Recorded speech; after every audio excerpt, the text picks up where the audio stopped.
There is no spiritual substitute for skill. I'd like you to write it down, please. Don't write any other thing if you like. But there is no spiritual substitute for skill. There is no spiritual substitute for skill. I will never approach any task in my life on common sense. No.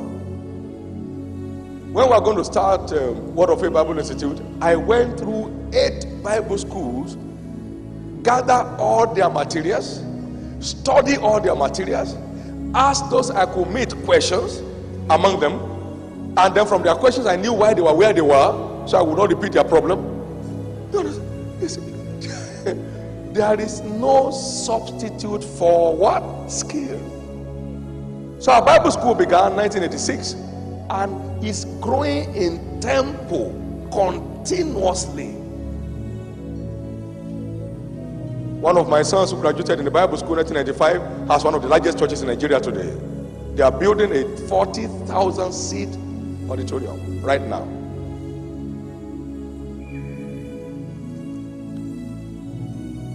And took me 1 year, 3 months to build the curriculum. There is no substitute for skill, no spiritual substitute. There is no prayer substitute. There is no fasting substitute. All prayers and fasting will still require that to acquire the skill. You can pray for God to help you learn fast how to drive, but you can't pray to take the steering. Now finish praying, Lord, I take the steering, go with me. He said, I will not go with you because you need the skill, otherwise you'll be killed. Efficient management of task.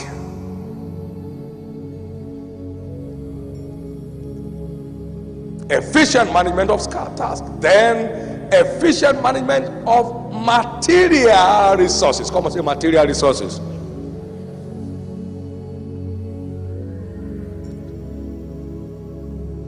You believe in budgeting your resources, time and energy and finance. Praise God. When I'm talking about, I'm not talking about finance alone, I'm talking about your time. There are many poor time managers. You could never find a poor time manager who imagines a leader.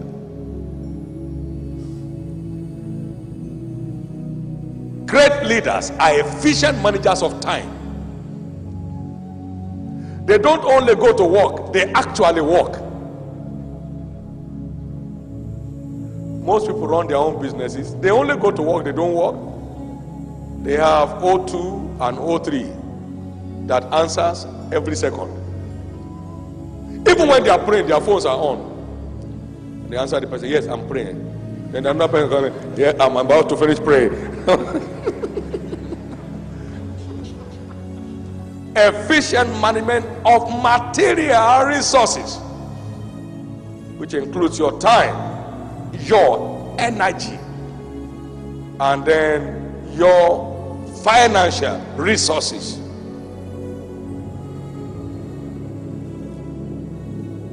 Show me any great leader of worth is a sensitive time manager. Sensitive time manager.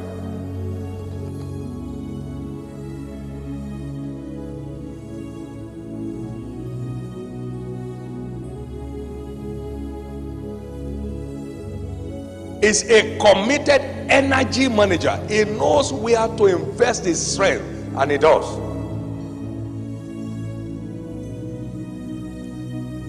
He runs his life on well-defined budgets. He's not a careless spender. He has his priorities right. He invests on things that add value to him and enhances the values he adds to others.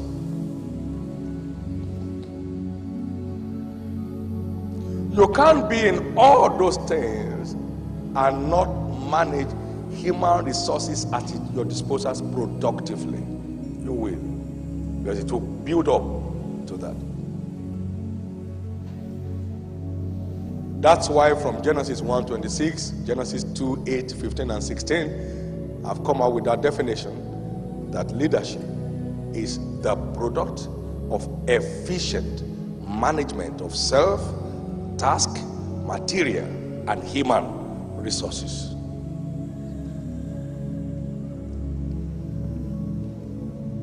And management of self is the baseline for your leadership heritage to have expression. That's where it begins from. When you fail at self-management, you never emerge a leader in any field. Never emerge a leader in any field.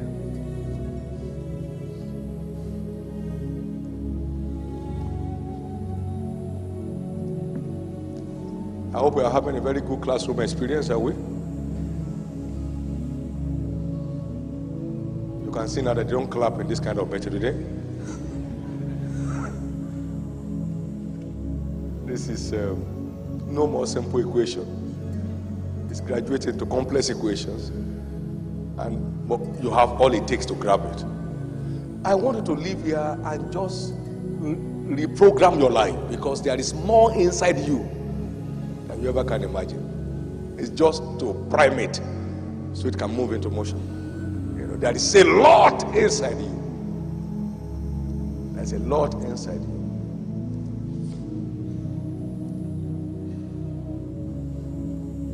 There's a lot inside you that's awaiting you taking full responsibility to be made manifest. There's a lot inside you.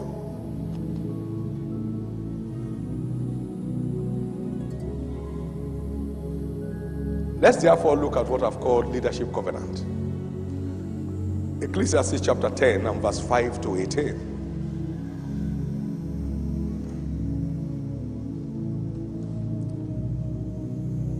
They said, there's an evil I've seen under the sun, as an error that proceeds from the king. I've seen fools set in high places, and the rich sit in low places.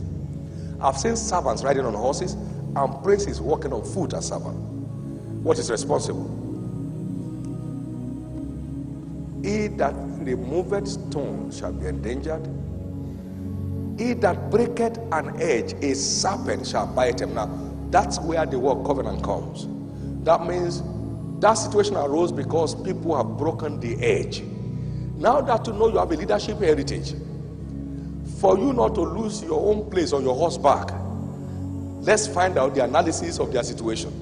Verse 10 says, if the iron be blunt and you don't sharpen the end, then you need to put in more strength. But wisdom is profitable to direct. Now they lost their place, one, for loss of direction. Come and say loss of direction. When your life lacks a bearing, it becomes a burden. Where there is no vision, the people perish. So the number one thing that came to light in that covenant is direction. The loss of direction will lead to frustration. Where there is no vision, the people perish. But he that keeps to his vision, happy is he. So number one in the covenant of leadership is being able to define your vision, having a direction for your life. Then he went on in verse 15. He said, the labor of the foolish wearies every one of them, because he knows not how to go to the city. Number two is wisdom. What is it? Wisdom. The know-how. Wisdom is the know-how. It's possessing a working knowledge of a subject matter. He knows not how to go to the city. So the second term in the leadership covenant is wisdom. The first one is vision. The second one is what? Wisdom. Now that goes on to explain the things I did earlier on. And then in verse 16, he said, woe unto thee, O land, when thy king is a child, and thy princes eat in the morning. But blessed art thou, O land, when thy king is a son of the noble, and thy princes eat for strength and not for drunkenness. You understand what I'm saying? That talks about discipline. What is it? Say it loud. Say it loud. George Washington once said, discipline is the soul of an army. It makes small numbers formidable. It procures success to the weak and esteem to all. Discipline is the soul of an army. It makes small numbers formidable. It procures success to the weak and esteem to all. Esteem is a product of discipline. Esteem in your field, esteem in your calling is a product of what? Self-discipline. High level self-discipline. High level self-discipline. High level self-discipline. And then he went on in verse 18 of that same Ecclesiastes chapter 10. He said, through slothfulness a building decays, and by idleness of the hands the house droppeth through. That connotes diligence. What do I call it? Diligence. So in the covenant of leadership, the covenant of leadership, you have vision, you have wisdom, you have discipline, and you have diligence. Diligence. Diligence. You'll never find a high flyer in any field who is not a hard worker.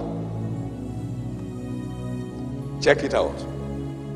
You'll never find a high flyer in any field who is not a hard worker. You never find a high flyer in any field who is not a hard worker. Because God is not mocked. Whatsoever a man sows, that also shall he reap. He that sows sparingly shall also reap sparingly, and he that sows bountifully shall reap also bountifully. You'll never find a high flyer in any field who is not a hard worker.